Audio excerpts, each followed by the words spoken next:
Welcome to my channel, The Science Behind. Hi, my name is Prashant and today we are going to talk about different generations of mobile networks like 2G, 3G, 4G, etc. As always, we will not use a lot of scientific terms and formulas, but we'll try to understand the topic in the easiest way possible. Please comment below if you are not clear about any of the concept and I will try to answer it as soon as possible. If you are a science enthusiast and like my way of explaining them, please subscribe to my channel and please don't forget to press the bell icon. That will help me notify you when I upload my next video. Here on this channel, we come up with a lot of such day-to-day science-related topics which we come across every day, but we hardly know the science behind them. So let's get started. In recent few years, mobile technology has grown so fast that we can name this time as era of mobile and internet. Today it is very difficult to find someone without a mobile phone. We use it a lot every day. Smart mobile phones have replaced devices which we used to have in the past like FM radio, MP3 player, GPS receiver, video games, etc. But what is the one main element a working mobile phone should have? We get all the information and entertainment on our mobile phone with the help of mobile network. You most likely have also heard about the different generation of mobile network technologies like 3G, 4G, and these days network provider companies are working on 5G technology also. But what is the meaning of these generations? What changes in a generation of mobile network happens? What the first generation was capable of, etc. Let's know all of that in this video. The 1G came into existence around late 1970s in Japan when a first generation mobile network was launched.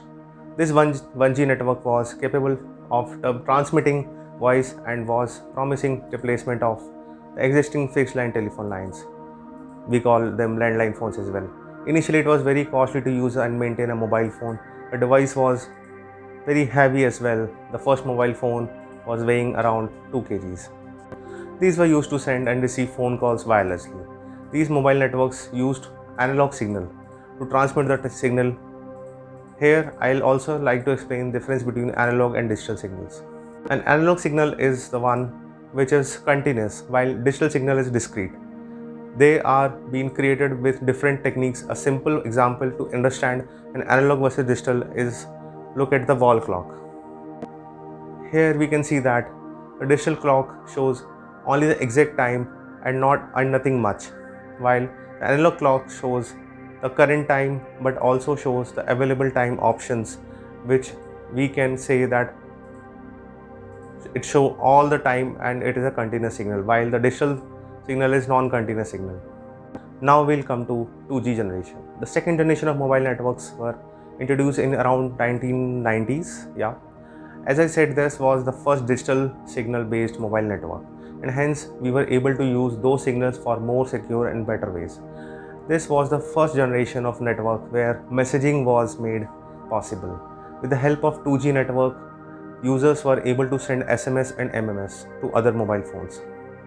These days, with a lot of other applications presence for instant messaging, use of SMS and MMS has reduced to a great extent. But this was one of the easy way to talk to someone in old times, and that is asynchronously. So with a lot of research and new inventions in mobile network technologies, later in around mid-90s, 2G mobile network was enhanced to use internet using GPRS, where GPRS stands for General Packet Radio Services. This was slow internet but was able to open some small HTML pages. Later, it was enhanced with some more technologies and named Edge technology, but it was still considered in 2G network. Then came the 3G network mobile. This network was capable to provide high internet speed, and the standard was set to at least 144 kbps, which means if you offer a 3G mobile network, your internet speed should be at least 144 kbps.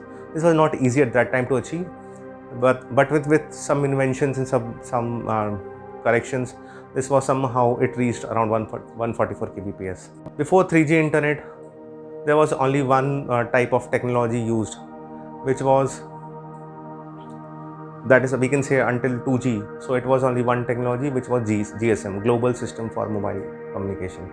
But with 3G, a new technology called CDMA was also launched. CDMA stands for Code Detection Multiple Access. The only basic difference between the two is GSM uses SIM card for accessing network, while CDMA used to have a chip embedded in the mobile processor. If we talk about the scientific difference, so GSM was based on TDMA and FDMA, while CDMA was based on CDMA. So technical difference between these two is out of scope for this video.